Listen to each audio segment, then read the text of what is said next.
जी लिखते हैं क्या?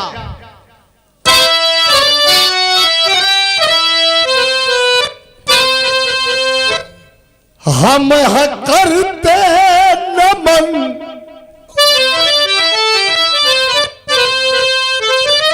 हम है करते नमन जिनका छू कर चरण, जो दहन या दफन भय वतन के लिए। भारती बार लेखक बारे प्यारे लाल, भारती आरती गर्व से वारती, त्यागे अपना चमन जो वतन के लिए। तो बहती बॉर्डर पे थी गर्म जोशी हवा, सर्जिकल स्ट्राइक के फरमान में अरे जंग विमान टूटा था मुठभेड़ में, कूद पड़ा था अभिनंदन पाकिस्तान में।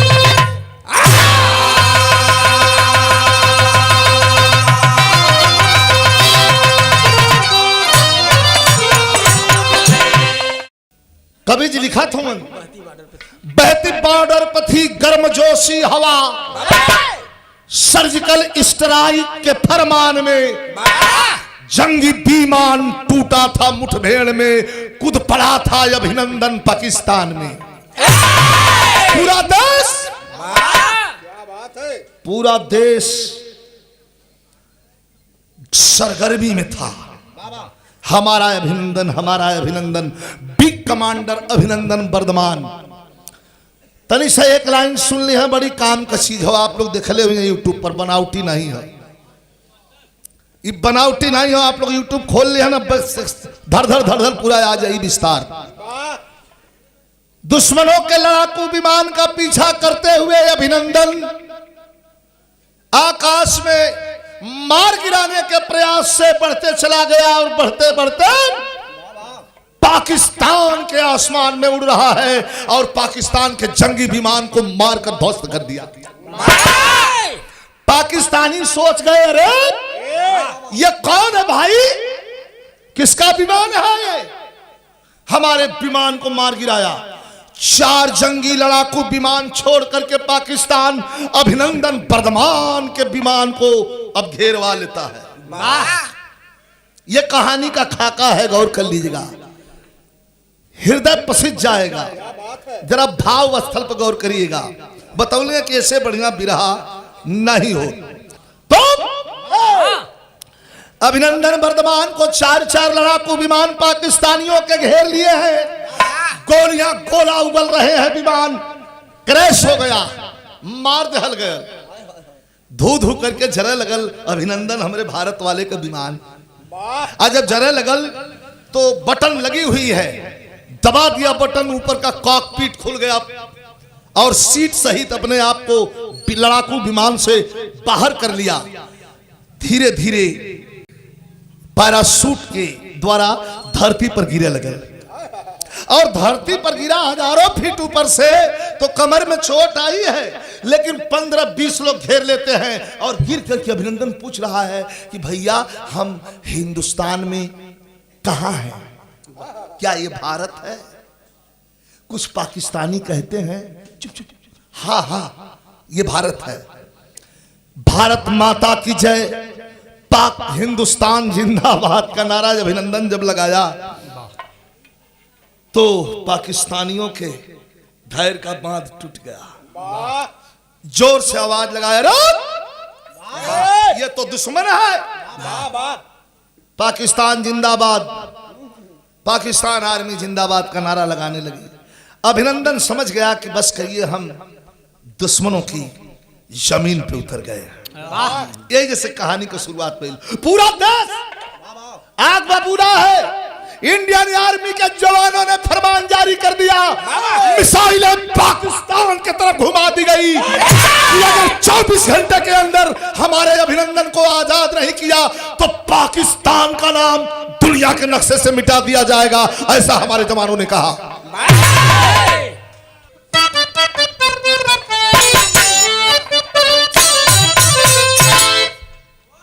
ऐसा पहली हो, ऐसा पहली बार हुआ है,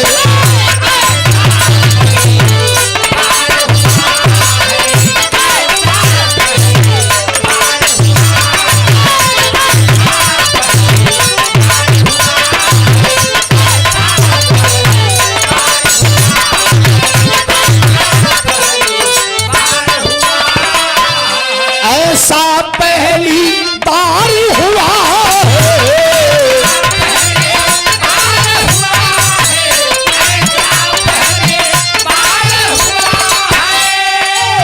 ऐसा पहली बार हुआ है, हमको हमको हमको किसी से प्यार हुआ।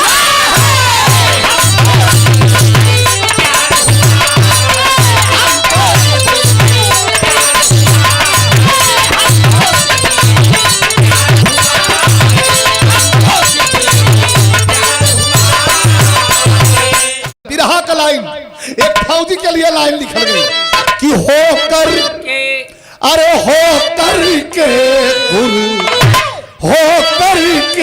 कुर्बान है फौजी,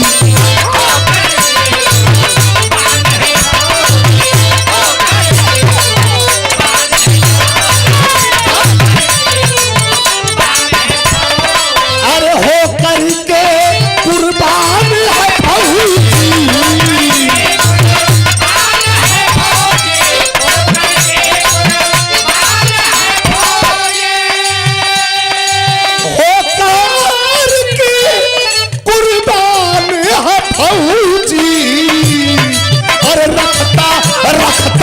रखता वतन की मान है।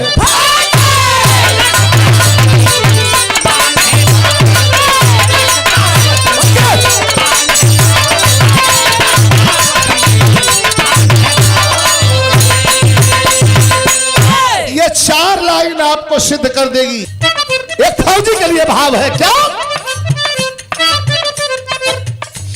सैनिक शान से सीमा पर लाइट होते हैं, सैनिक शान से सीमा पर लाइट होते हैं, मौत को सिरहाने तकिया बना के सोते हैं, मौत को सिरहाने तकिया बना के सोते हैं। डर पैर के नीचे, डर बारूदों के अंबारों का। पैर के नीचे डर क्या है? डायनामाइट पर कब पैर पड़ेगा और हम उड़ जाएंगे। पैर के नीचे डर बारूदों के अंबारों का, सर के ऊपर आसमां से बम बौछारों का। ये प्यारे लाल है। सर के ऊपर आसमां से बम बौछारों का, सामने से सीने में गोली कब प्रवेश करे, सामने से सीने में गोली का प्रवेश करे, पीठ के पीछे से सर कटने का भय पेश करे, पीठ के पीछे से सर कटने का भय पेश करे। पाक में अभिनंदन। इंडियन आर्मी का वह जवान अभिनंदन भी कमांडर जब पाकिस्तान में पकड़ लिया गया, पाक में अभिनंदन, पाक में अभिनंदन मुझो पत्ताओ फेर हंसा, पाक में अभिनंदन मुझो पत्ताओ फेर हंसा। कीदलों के झुंडों में हिंद का दिलेर फंसा, कीदलों के झुंडों में हिंद का दिलेर फंसा। इधर बादल से श्याम नारायण यादव खोल उठा, इधर बादल से श्याम नारायण यादव खोल उठा, छोड़ो अभिनंदन को जोश में खोल उठा।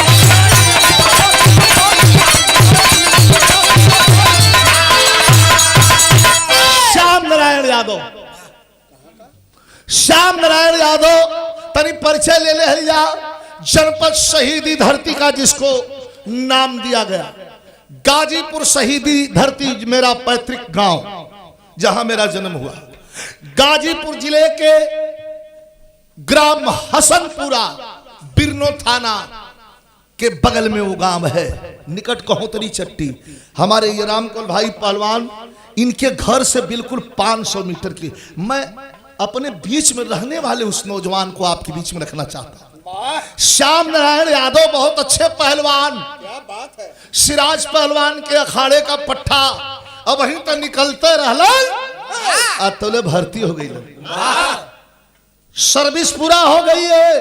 परिवार का परिचय, पिता स्वर्गीय मुखराम यादव, माता जिंदा है सीताजी देवी, पत्नी 7 दिन पहले यूट्यूब पर खोल करके देख लीजिए, राष्ट्रपति द्वारा वीर चक्र से सम्मानित किया गया है।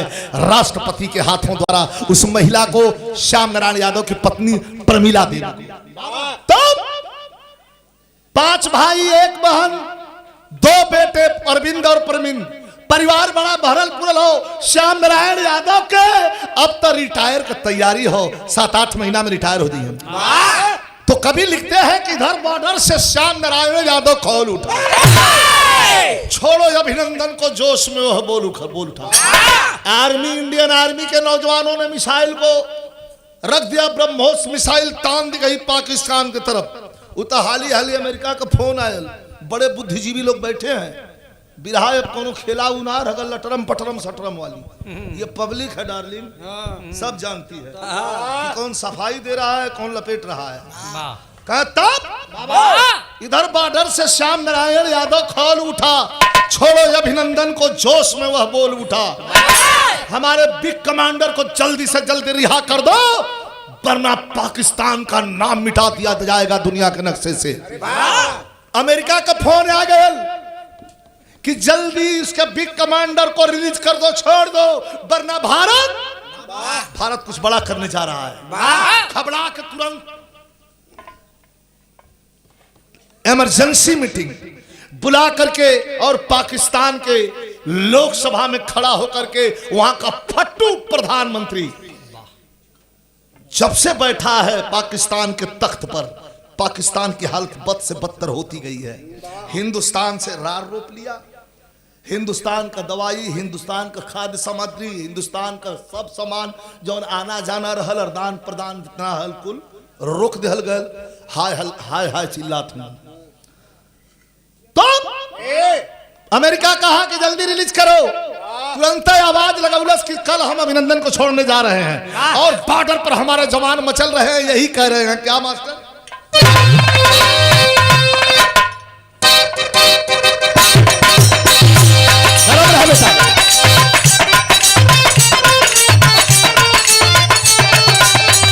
जवाब क्या पूछताछ कर लिया, कर लो, हम है नहीं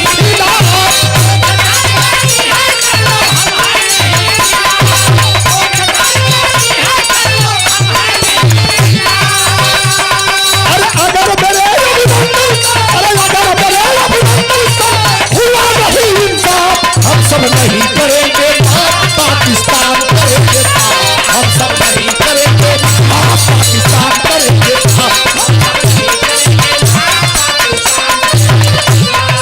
देश के कोने कोने से अब धमकी मिली इमरान को,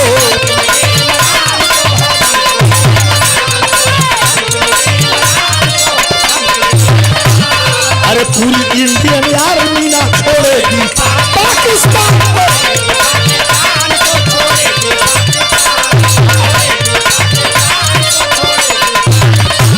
अरे मिट्टी में हम मिला, अरे मिट्टी में हम मिला छोड़े के ये मेरा प्राण।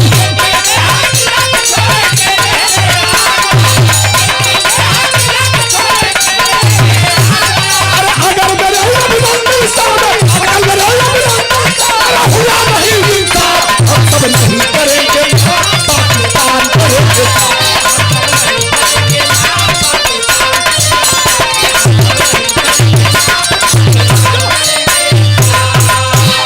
ये धमकी हमारे जवानों की रही। सवेर होते होते पाकिस्तान इंतजार हिंदुस्तान करता रहा, लेकिन देर रात तक अभिनंदन को बॉर्डर से रिलीज कर दिया, छोड़ दिया। ये कहानी यहीं छूट जाती है। अब आगे चले। श्याम नारायण यादव अपने 4 रंगरूट सिपाहियों को लेकर के और कुपवाड़ा के साइड हंदवाड़े में ड्यूटी दे रहा है। तब तक उसके ऑफिस से उसके सीनियर का फोन आया कि पहलवान कहां हो? का ड्यूटी दे रहा हूं सर। कहा कि एक आवश्यक सूचना हो। सूचना आवश्यक क्या है? पता चला है 5 आतंकवादी पाकिस्तान से बॉर्डर लाइन पार कर गए हैं, हिंदुस्तान में आ रहे हैं, उनको रोकना जरूरी है। अरे रोम रोम फड़गल पहलवान का पहले भेटाया जाता लोग तो तान के पटके एक बाद गोली चलत। यहाँ में तर्ज बड़ी बेजोड़ लगल मेहरारू जौन हो बड़ा जोर नाच नाच के गाओ थी। कैसे मास्टर?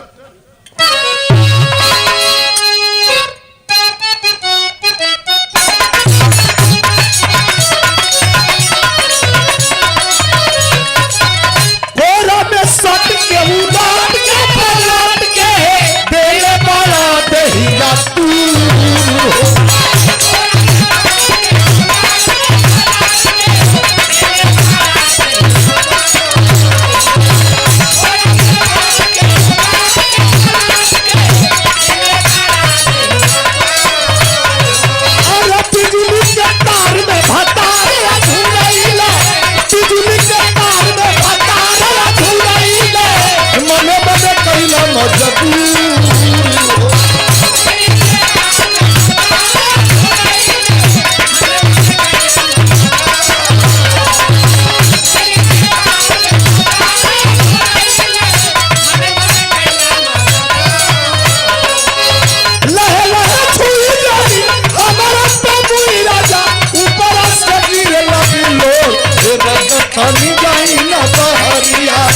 अरे करे जातनी जाई ना अरे तू ना पड़े तो राजा तनी जाई ना बहरिया।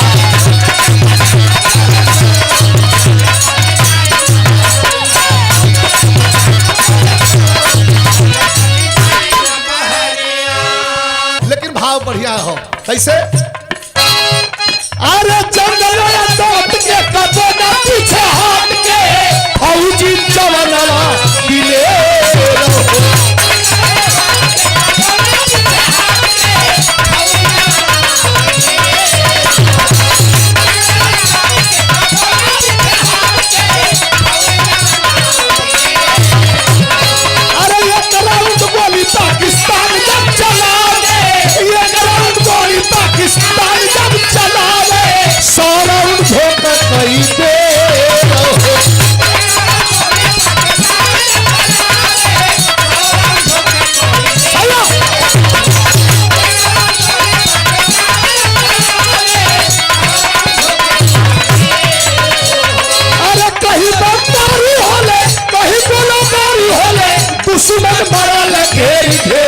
काटल हंडवाड़ा में जवाना, काटल हंडवाड़ा में जवाना।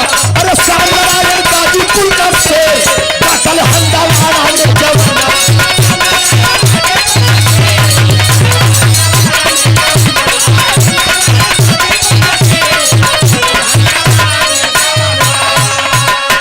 यार अभिनंदन के छोड़ल गयल ओकरे बिहान भइले कई कान।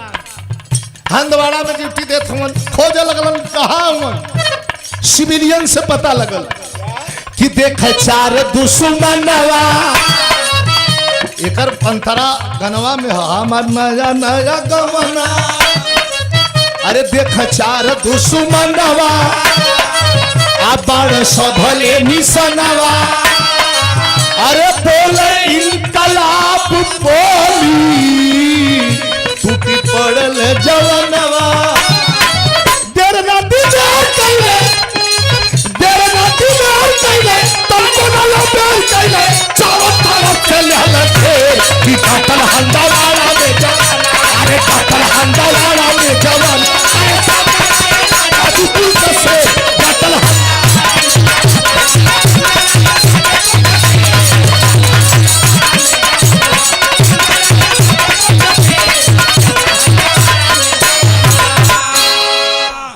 ना दिलेर कैल तनको ना अबेर कैल, चारों तरफ से लेहलन घेर।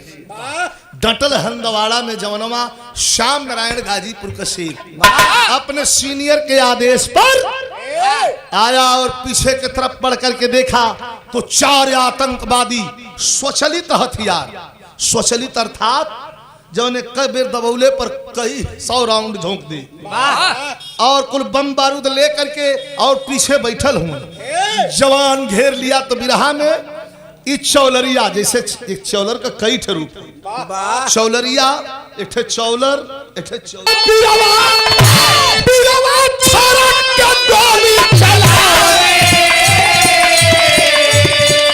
गणपति खोपड़ी सहित चारों मर के पसर लगे जैसे खड़ खड़ खड़ा हर जैसे खड़ खड़ खड़ा एक पेट बगल के पीरल ऊपर पातिया भाग घटिया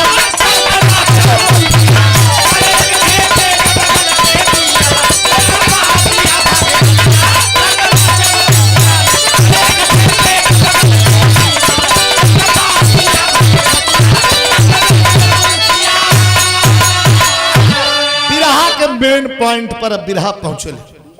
बिरवा छटक के गोली चलावे, कनपटी खोपड़ी सहित उड़ावे, चारों मर के पसरला ऐसे खड़ खड़ खड़हर ढहला जैसे। लेकिन एक ठे पेट बगल के गिरल उत्पत्तिया 3 आतंकवादियों को मार दिए हमारे फौजी श्याम नारायण यादव और उनके 4 साथी। 3 आतंकवादी सीधा सीधा गिरे हुए हैं, लेकिन चौथा हथियार हाथ में दबले पेट के बगल गिरल है। संगे का जवान जो रंगरूट लड़का रहलन, नई भर्ती वाला संगवा ले रहलन, वो कुल पूछला सर ये 3 तो स्पष्टीकरण हो गया कि मर गए हैं, ये जो पेट के बल गिरा है हम लोग देखें क्या? श्याम नारायण पहलवान कहलन कि सुन बिया भल तो को नहीं सर अभी तो लड़की देखी जा कहा तो हड़बड़ हड़बड़ मत करने तो मार दे कोनो टन दे बस यही बिया पीछे रहो, तजुर्बा है मेरे पास, हमें जाने दो। अब हमको रिटायर्ड भी जाना है, हमारे बच्चे भी अब शिफ्ट हो गए हैं, तुम हमारे बच्चे, तुम्हारे उम्र के मेरे बच्चे हैं। लड़कों को रोक करके श्याम नारायण यादव धीरे धीरे आगे बढ़ते हैं। आगे बढ़ के पैर से पेट के बल सोए हुए आतंकवादी को एक पैरवा से लगलन कि सीधा हो जाए तो साफ देख ले कि मरगल हो आ कि जिंदा हो। तब यहाँ कवि की लेखनी कंपित हो उठी और लिखते हैं क्या? ऐसे तक को गजल बना के गवैया बहुत गौलन, लेकिन रामदेव उस्ताद का हमरे बड़ा सधल रहल। कैसे काम है मास्टर?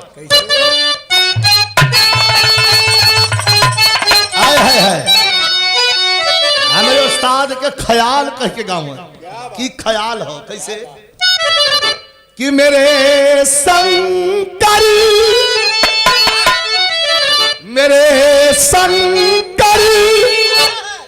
के डमरू से मेरे शंकर के डमरू से दमक दम दम दम निकलता है।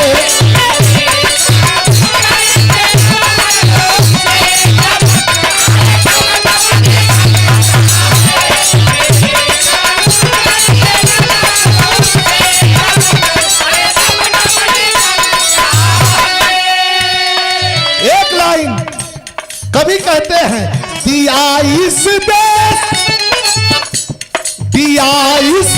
देश पर सबसे, दिया इस देश पर सबसे अधिक अरे बलिदान गाजीपुर, दिया इस देश पर सबसे अधिक अरे बलिदान।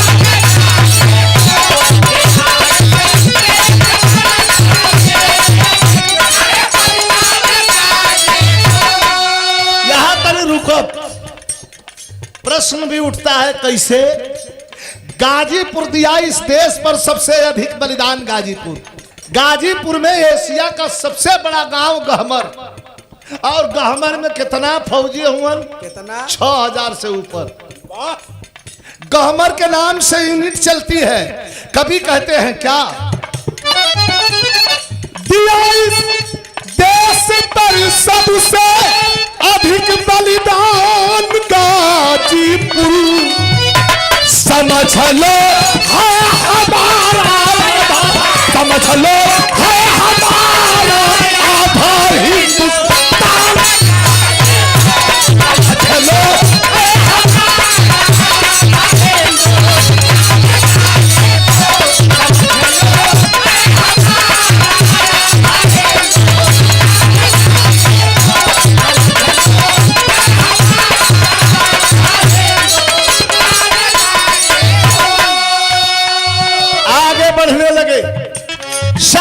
पहलवान आगे बढ़े लगल। सोया है एक आतंकी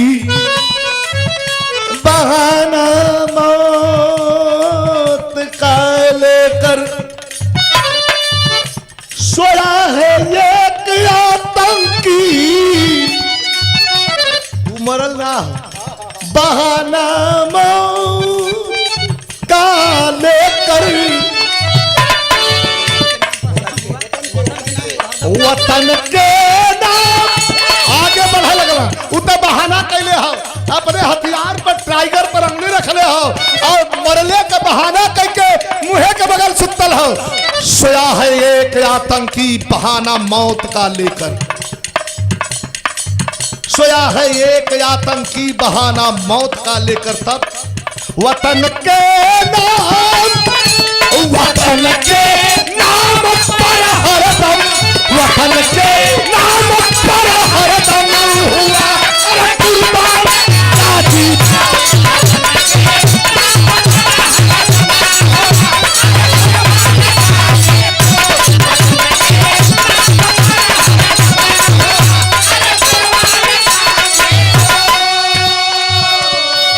सोया है एक आतंकी बहाना मौत का लेकर, वतन के नाम पर हरदम हुआ कुर्बान गाजीपुर। श्याम नारायण पहलवान आगे बढ़े, एक पैरवा से के पलटत हुआ, तब गए हैं पास तो जब पलटे लगल, दिया है गोली मार धूक से, जब वही पलटलन तब राइफल पिस्टल अब बंदूक तो है ना, स्वचलित हथियार है। राइफल के दबी बात एक बार में पट दे निकली, तो बंदूक में एक बार में पट दे निकली, जय बेरो के फायर करे के तने दबावे के हो। आई स्वचलित हथियार AK-47 एक बेर मैगजीन में भरल हो, खाली दबौलस घोड़ा एकदम हर हर हर हर फरसा लगल, वो तो कुल गोली हवा में उड़ गई। लेकिन गए पास तो दिया है गोली मार धोखे से, हिंद के नाम, हिंद के नाम पर फिर कर गया, हिंद के नाम पर फिर कर गया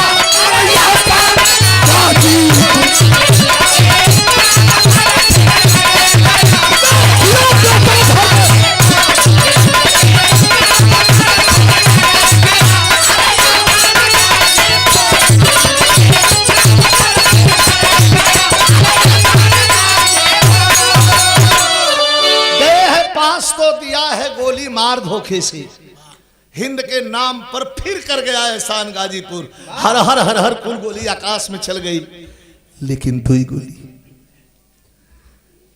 तर्ज का लाइन हो, तर्ज बतावे लायक ना हो, भाव स्थल बड़ा बढ़िया हो।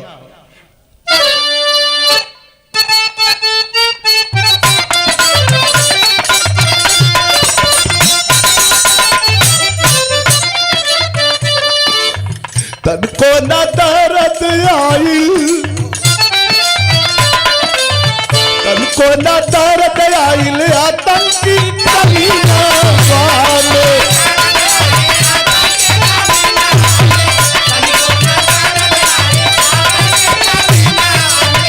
एक गोली पेट मरल से, एक गोली सीना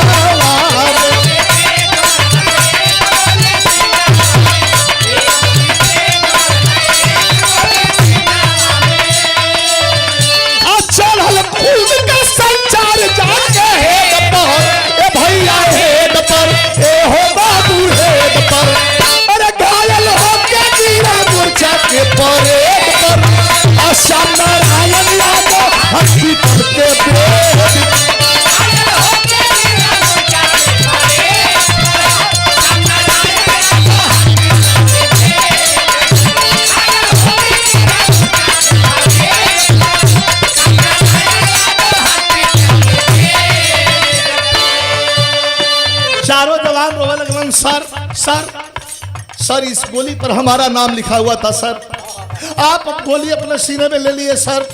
2 गोली लगल है, एक सीना में बाएं तरफ, कोई गुंजाइश नहीं बची है, और एक गोली पेट के नीचे यहाँ। श्याम नारायण यादव कहते हैं बच्चों से, वक्त बड़ा कम है बच्चों, हॉस्पिटल ले चलो। 9:55 पर हॉस्पिटल में भारत माँ का आंचल ओढ़ करके हमेशा के हमेश के लिए चीर स्मरणीय हो गया। तो घरे घरे खोलाइल रात के समैया में, सब सुतल रहे, अरे सब सुतल रहे चदरा रजैया में।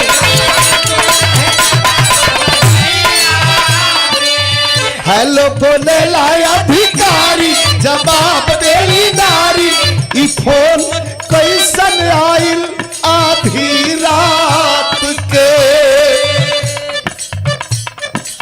सीनियर अधिकारी फोन किया, उनकी धर्म पत्नी फोन उठाती है, अरे भाई घर में कोई आदमी नहीं है, फोन जरा दीजिए, आप कौन है? हमारे यहाँ भारतीय संस्कार में खास तौर से पूर्वांचल में मेहरारू अपने मर्द का नाम नहीं लेते। कौन है आप?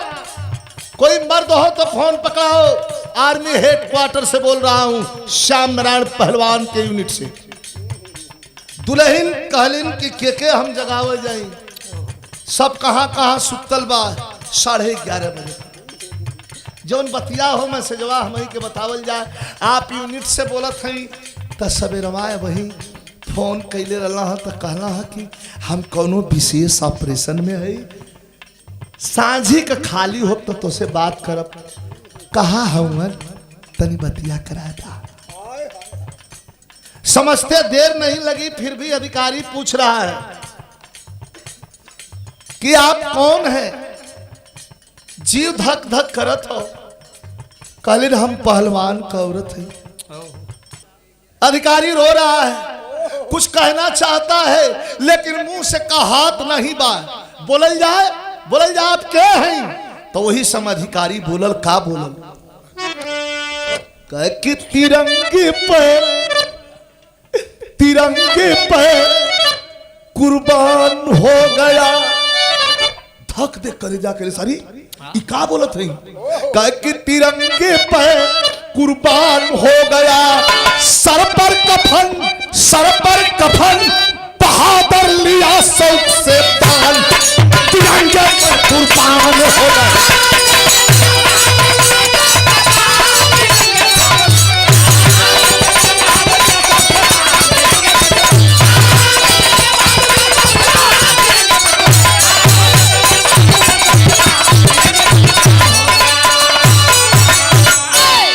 वर्दी में छटकने वाला यार,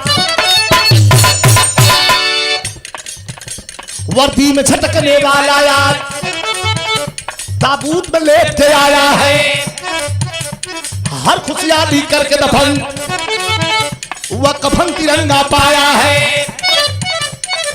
खुला है ताबूत मूर्छित मुखड़ा, निरख रही माला लंका, एक सितारा उजड़ गया बुढ़िया माई के आंगन।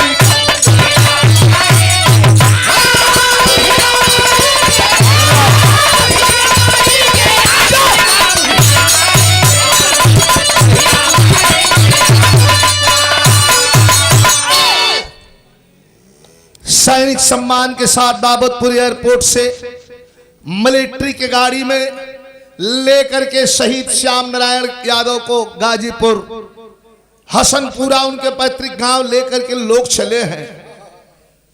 और जब लेकर के लोग चले हैं तो कानों कान खबर जंगल के आग जैसी फैल गई, चारों तरफ से भीड़ जुटने लगी। मौके पर हम लोग भी उपस्थित हुए। वहां का मंजर क्या था? उतार करके एक चौकी पर लकड़ी का ताबूत रखा गया। लकड़ी के ताबूत को खोल करके तिरंगे झंडे में लपेटी हुई श्याम नारायण पहलवान की लाश मुंह खोल के सबसे पहले दर्शन करावे बदे ओह मतारी के लिए आके बैठौलन। ये धरती का कितना बड़ा दुख है। लोग कहलन कि दुनिया का सबसे बड़ा बोझा बेटी वाला, हम कहला ना, बेटी वाला बोझा अमीरी में, गरीबी में, कर्जा कुआम से आदमी पार कर देला, लेकिन हाई बोझा बूढ़े माता पिता के कंधे पर जवान बिटवा का लाश, इससे बड़ा बोझा कोई दुनिया में नहीं हो। उम्मतारी के आगे जब श्याम नारायण पहलवान को रखा गया, मुहवा लोग खोलन तो मतारी का दबले जवान आग का आंसू सुखा गल। दबले जवान मतारी के लिए भैया तनी और उघारा, जब सीना तक उघरलन है तो यह अचरवा लेके आज श्याम नारायण पहलवान को मुहवा माई पोछत है। अब पोछ के जो रोई है, क्या कह रही है माँ? कह कि हमरे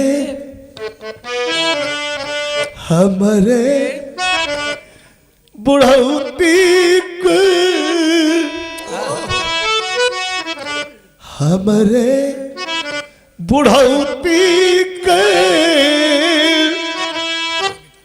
अरे जाए बेटा कैलन तनिक को ख्याल हमरे बुढ़ौती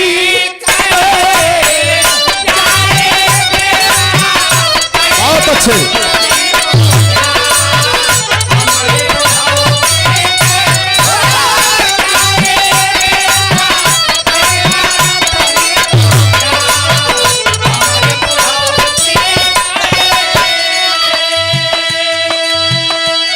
मतारी रोवत हैं और आंचल से मुंह सब फैला पसारत हैं। का जर ठटरी छोड़ के हमसे बुढ़ऊ धोखा कइले। अरे धोखेबाज का बेटा तू धोखेबाज हो गईला कि हमरे बुढ़ौती के अरे काहे कइला तू खड़ा रख हाल हमरे बुढ़ौती के।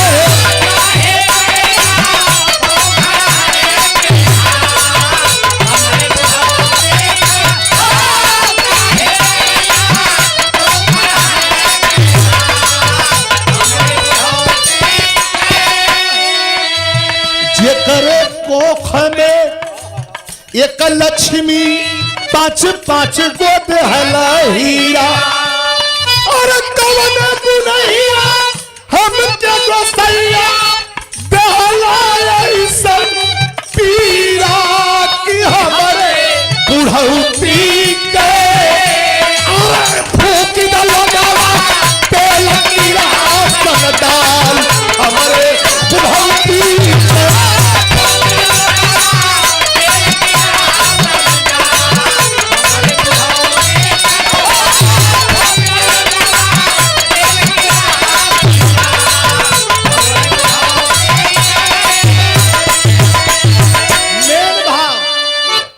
हमार 3 मिनट 4 मिनट और बा, लेकिन मेन कसौटी सब तो रोवते बा, अब पछताए का हुई है जब चिड़िया चुग गई खेत। लेकिन सरहद पर मरने वाले नौजवान जो 130 करोड़ लोगों के लिए जो जान देता है, कौन है फौजी? हमारा बेटा, आपका बेटा, गरीब का बेटा, किसान का बेटा, मजदूर का बेटा। आज हालत खराब है दोनों की। यही दो हमारे भारत के स्तंभ हैं। एक तरफ किसान, इनका दमन करवा रही है ये सरकार, दूसरे तरफ वो जवान जो सरहद पर दाल रोटी दिखा के पेश करता है कि हमसे काम लिया जाता है, यही मेरा खाना है। आपने देखा होगा दोनों का दमन हो रहा है। जवान का दमन हो, शहीद हो जाई, तनी मौका का बात सुन ले जाए, शहीद हो जाई ओकरे जवन शहादत का रुपया है ओकरे बदे घूमत बा परिवार अपन चप्पल खियाए गए, मिलल मिलल ना मिलल ना मिलल, रीदी रीदी कैले हो। आ किसान जोती बोई काटी पीटी दाई मिसी आनी पानी से बची तो घर में ले जाई। वाह रेट की लगाई के सरकार कितना 2.5 रुपया किलो। किसान चिल्लाए लगे का भैया हमारा 2.5 रुपया। कहे का करबा पंजाब ठेला इतना पंजाब में अनाज हो गल कि ढकेला था यही से रेट गिर गल। अब वह जब गोदाम में चल जाई तो ओकर रेट के लगाई के लाल पीला कह के बोरा में भर गल पंतनगर के बीज हो गई वो किसान वाला तो ओकर रेट फिर के लगाई के सरकार कितना 26 रुपया किलो। किसान कहें का भैया हमारे 26 रुपया कहें कि तो बिहार घींचा था हमारे घरे होला तो पंजाब ठेला ला आज जब हम कीना जाइला तो बिहार घींचा ला। ई तक गति हो सरकार का और किसान की दमन। अब तक आजादी के बाद बुरा मत मानिएगा और मैं अपनी बात कहने से डरता नहीं। ये लिए कवि जी भाव लिखत हूं सब तो रोबते बा। उस शहीद श्याम नारायण यादव की पत्नी दरवाजे पर मेला झूठा तनी चाय बनावत बा तनी पानी लियावत बा भैया तनी खाना खैला भैया चावल ले आई। कहला कि इसका दिमागी बैलेंस बिगड़ गया क्या कर रही है ये। थोड़ी बेले लोग रहे दहलन पानी पीला भैया बड़ा भीड़ बा आज हो सेंसलेस हो गई है। लोग कहलन कि इनके रोवाना जरूरी हो। भाई आया बहन को पकड़ के लाया जरा बड़ा मार्मिक भाव है। कुछ पॉइंट बिरहा में ऐसे होते हैं जो बड़ा मार्मिक होते हैं। भाई आया बहन को पकड़ करके लाया और शहीद श्याम नारायण यादव के पार्थिव शरीर के पास बैठा दिया। कहा दीदी दर्शन कर ले। कौन है? कहा हटाओ भैया क्या दर्शन करी तो हम दर्शन करते ना हुआ हमके बड़ा पानी पियावे के आदमी ढेर हुआ। रोने लगा भाई थप्पड़ खींच करके गाल पे चलाया कि दीदी अंतिम दर्शन कर ले। ये कौन है? जब थप्पड़ लगा तो तंद्रा टूट गई और तंद्रा टूट कर धाक दे नजर गई श्याम नारायण यादव के चेहरा पर। आए हाय हाय हाय ऐसा तो मैंने देखा नहीं। पकड़ करके श्याम नारायण यादव का गर्दन यही सीने में अपने सटा ले बस। एक लाइन कहलस का यह कहलस सवाल कैलस कि दुल्हा बन के लिहाला सात फेरा ई का कैला हो असंगवे तो राखब तीनो डेरा ई का कैला हो। रोवत बा कहलत कि कहला जहवा जाई रनिया संगवे लइके जाइब हो। धर्म करम सत्कर्म का रिश्ता और जीवन भर निभाइब हो। संगमे रोइबा हंसबा तीनों बेरा ई का कैला हो। सच्चा मर्द तू हवा बड़ा दिलेरा ई का कैला हो। धोखा हमारे संग कैला जैसे गंगा जमुन जलधारा अचल रहे यही वास तुम्हारा। पंडित जी के मंत्र के साथ जौन मड़वा का साथ फेरा ले रहला आ जौन वादा कैदे रहला वो वादा से आज मुख मोड़ देला। जब तू ना हुआ तो हम का रहा। वो जमाने का प्रथा ना हो कि पति के देहावसान के बाद पत्नी सती हो जाए। नहीं तो उसके अंदर ये भाव झलका। कभी अंतिम पॉइंट लिखत हूं कैसे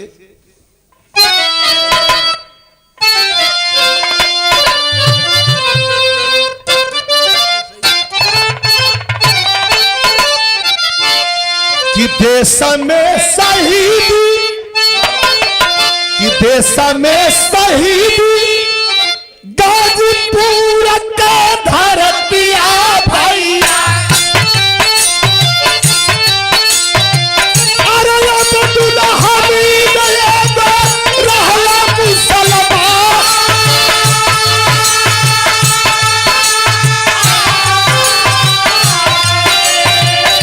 जात पात से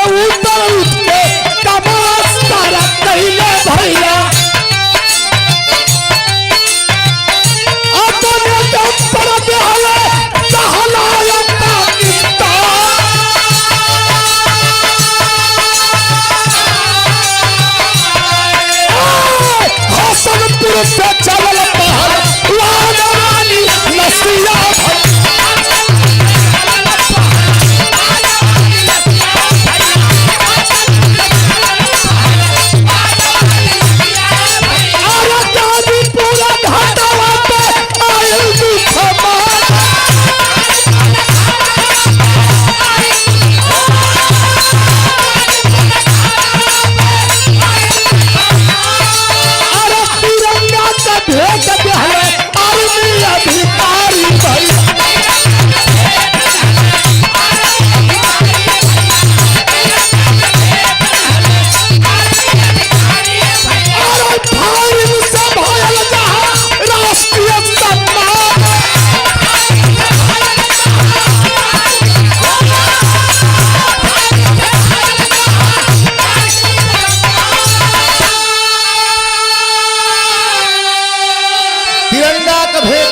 अधिकारी देहलन।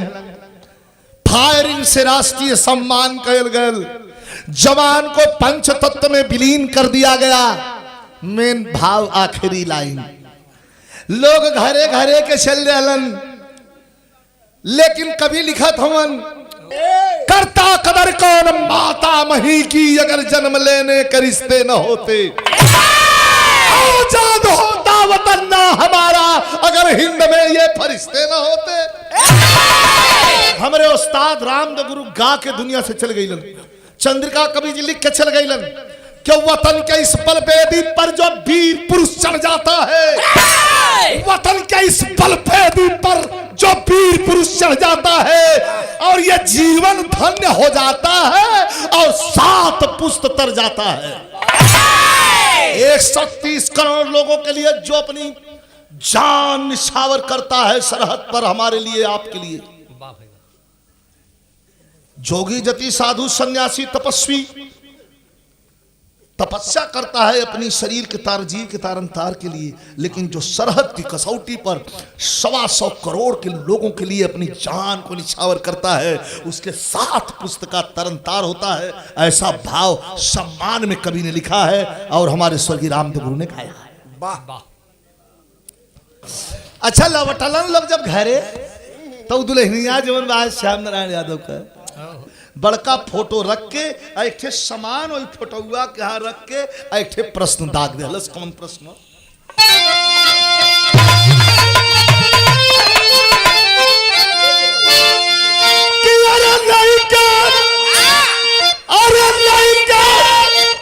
परिवार बोला जाए कहा,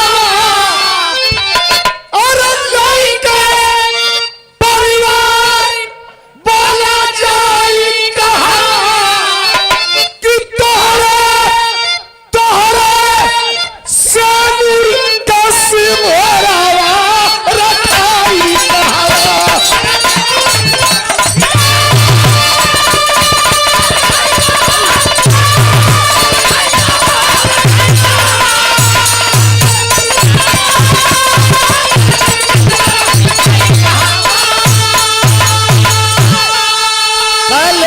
परिवार बोला जाई कहवा, तोहरे सेनूर का सिंहरवा रखाई कहवा। तोहके तो मिली रजऊ राष्ट्रीय पुरस्कार हो, हमार तो लुटाए गयल शौक हो सिंगार हो। सब कोई दिखाला तू ना बाटिया हवा, लेकिन कहना हो गुरु बिहारी गुरु गणेश गुरु राम लाल ललकारे। बच्चन कहता कभी चंद्रिका दास तिरंगे पे कुर्बान हो गया।